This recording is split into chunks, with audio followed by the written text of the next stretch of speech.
everyone, my name is Adam and this is Adam's Corner. Last time, if you remember, we were talking about Halloween, but today we will be cooking crepes, saganaki, and a cool drink. Today I'm assistant Michelle. Hello everyone, I'm so excited to be on Adam's Corner, and today we'll be cooking something very simple and delicious, so let's get started. First we will be cooking crepes, and some of the ingredients we need for crepes is sugar, butter, eggs, flour, and milk. Now Michelle, do you know what tools we need? We need a spatula, measuring spoons, a ladle, and a whisk. Before we get started, we should wash our hands, right? Yep, that's always a good idea.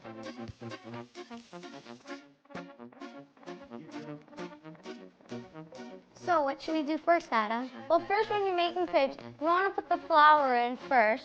So after we do that, we want to put the eggs in. So just stack on the side here. Put it in. One. I want to do this one.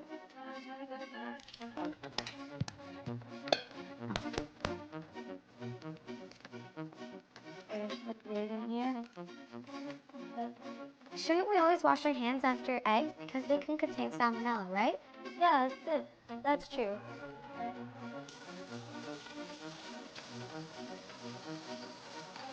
So how much flour did you put in there, Adam? I put 2 cups of flour in. So should we start to add the sugar? Yeah, would you like to add the sugar? We need to put 3 tablespoons of sugar. Take it, pour it in. 1, 2. Adding the sugar makes it a little sweeter for when you cook it.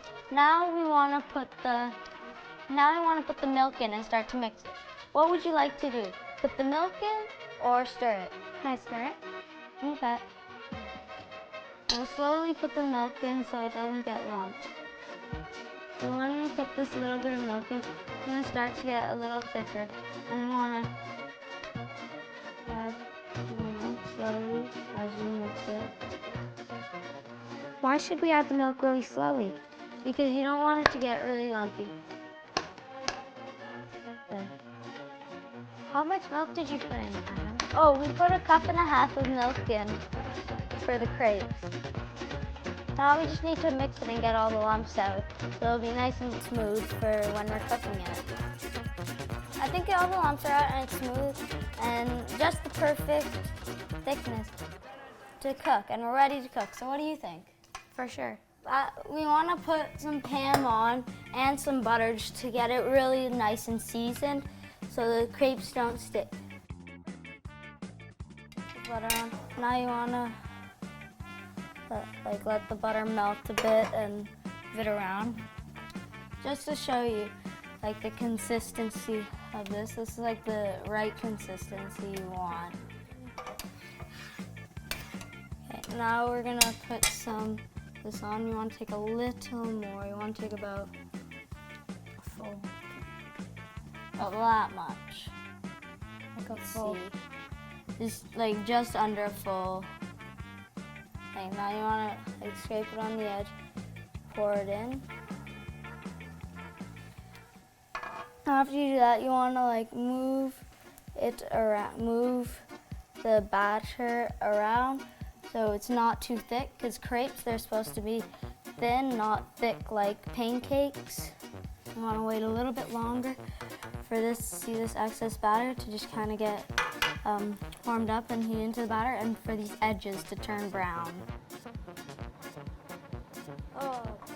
So when you're cooking the crepes, you usually want to keep it at a medium temperature. So you just want to keep it at high when you're warming it up, and when you start to put the crepes on, you want to turn it down so it doesn't burn the crepe.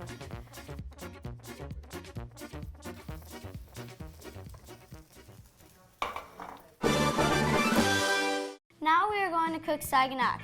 It is very simple to cook it. You just need 3 things. You need the cheese, where there are many types of cheese, but today we are using Canadian saganaki cheese.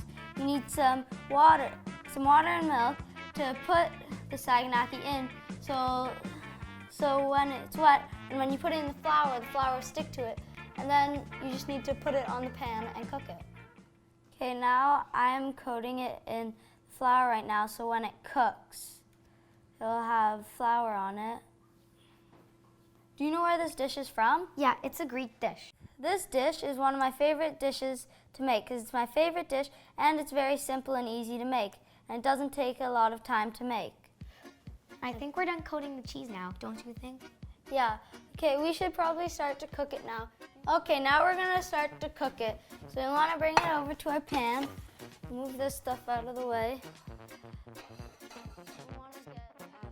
Adam, how do you know how much oil you need to put in the pan? Well, when you're making them, you want there to be enough oil that there's a layer on the bottom of the pan for when you cook the saganaki. So when you put it in, it will cook halfway up and then when you flip it, so you don't have to, so it cooks nicely. So now I think the oil has heated up, so let's put the first piece of saganaki in. When you're cooking this, you should always be very careful because the oil could get really hot and burn you and splash out. You want to be aware of the surroundings and if you'll be able to move back if it splashes. And you always want to have an adult around in case it splashes, because then you get hit with oil. How do you know when it's ready to flip? You know when it's ready to flip when the edges start to get brown.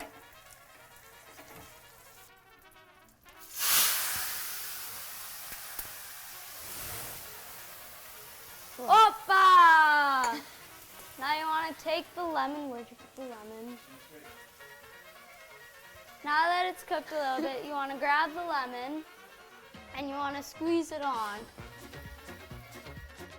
Now it's ready to eat. How do you serve it? Well, usually in the restaurants, you eat it right out of the pan. But right now, we're going to cut it in the pan and then bring it onto our own plate. So I'll cut it in a half for us, and I'll take half and you'll take half. It's delicious. Yeah. And sometimes, even in the restaurant, people usually like to push it around back in here because it has the lemon and the nice flavor of it being cooked. So do you think making the saganaki was worth it? Absolutely. Well, you were a great assistant at helping me make all this stuff, so thank you. My pleasure. Now this is the final dish that we're gonna make. We are making a smoothie right now. We're gonna make the strawberry banana smoothie because that's my favorite. But if you want, you could also use berries, even vegetables. Okay, so let's get started. First, you want to put the strawberries into the blender. Okay, now you want to put some bananas in. You want to peel the bananas and break them into pieces and put them in the blender. You only really need 2 bananas, I guess, because it's only 2 people having and you don't want to make too much.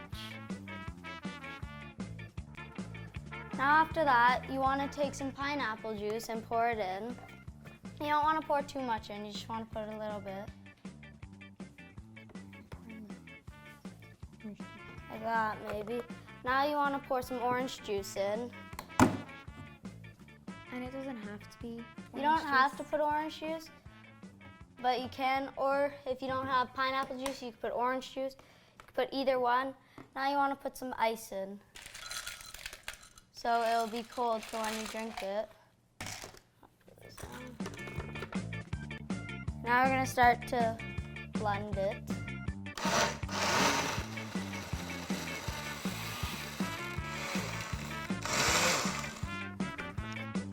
And that is it. Now it's ready to drink, and with all the other food that we've made.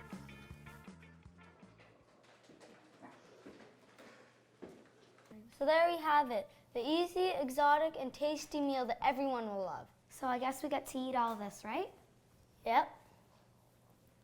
Cheers. Cheers, Al. See you next time, guys.